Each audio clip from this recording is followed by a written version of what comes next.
All right, we're almost through this, last ones. And so pavement breakers, or as I would call them, it's a jackhammer. I don't know why I call them pavement breakers, but you can see all kinds of different attachments to use. And so they make corded ones. These ones are really heavy, don't have as much power, but they're handy in that you don't need a big generator or a big compressor to run it. No hydraulics or a big compressor. You just plug it into a power cord.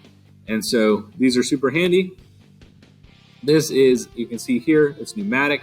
And so these have really big air lines. Instead of like the little tiny ones you see going to a pneumatic drill or pneumatic gun, like that nail gun. I mean, this is a big line, like 1 inch round.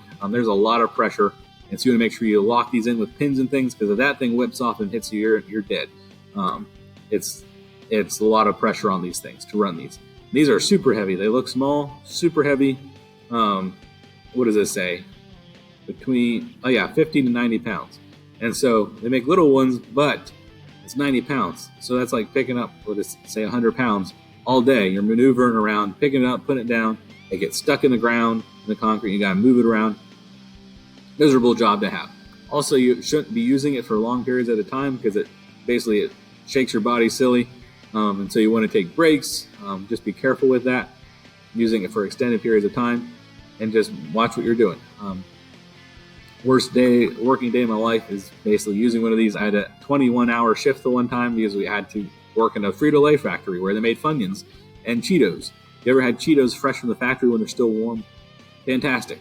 But working in there was miserable. We had a jackhammer like under their conveyor belts and stuff to redo a flooring line, and it was miserable because you have to break up the concrete, and then after you're getting done using a heavy jackhammer or pavement breaker, then you got to pick up all the heavier concrete you just broke apart. Hate those jobs, but someone's got to do it, and I got paid really good to do that. So anyways, it's heavy, it's hard work, but it's got to get done. And this makes it super easier, way better than have to swing like a manual pick or something, or a sledgehammer. This breaks apart the concrete a lot easier. And different tips for different jobs. The pointed ones are going into the concrete. They make these ones to dig up soil or maybe chip up old tile or something. They lock in similar to that SDS bit we talked about before. They click in, and then you have a lever to release them. And so that is your pavement breaker. So, I'm sorry, this is the last one. So we got a jack.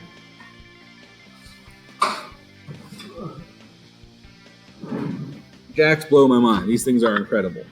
So it uses hydraulic pressure. Let me see, I'll hold it up. It's heavy. It uses hydraulic pressure, and if you can read on it, I don't know if I can get it in there. I go big.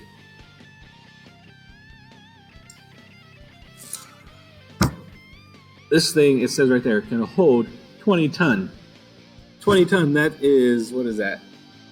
2,000 pounds a ton. 2,000 times 20 is 40,000 pounds? Am I doing that right?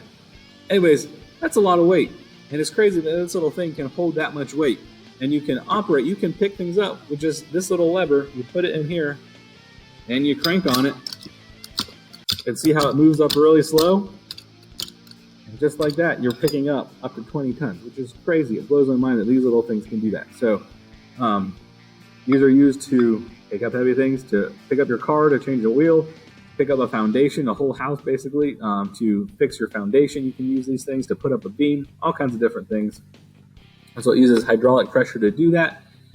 Make sure when you're using them, whatever you're picking up, you're keeping it straight. You don't want it at an angle, because all that weight, it could pop it out to the side. Be careful with these things. So that is a pump jack. And so there's also, I'll go back to the slideshow. Is there a picture of one? There's not a picture of it. But they also make these where instead of just the pin that comes straight up, there's a hydraulic hose. And that hose is going to come out, and that's going to connect to all kinds of different attachments. And that's called a porta-power. And so you would see that, like a fireman might use it to break open the door. They squeeze it in, and then they use the pressure to the jaws to open up. And that is going to open up something. So various types. This is a pump jack, or you can get a what did I call it? Get a porta-power, which is different attachments available for that kind of jack. All right, so this is the end of Module 4. We made it through.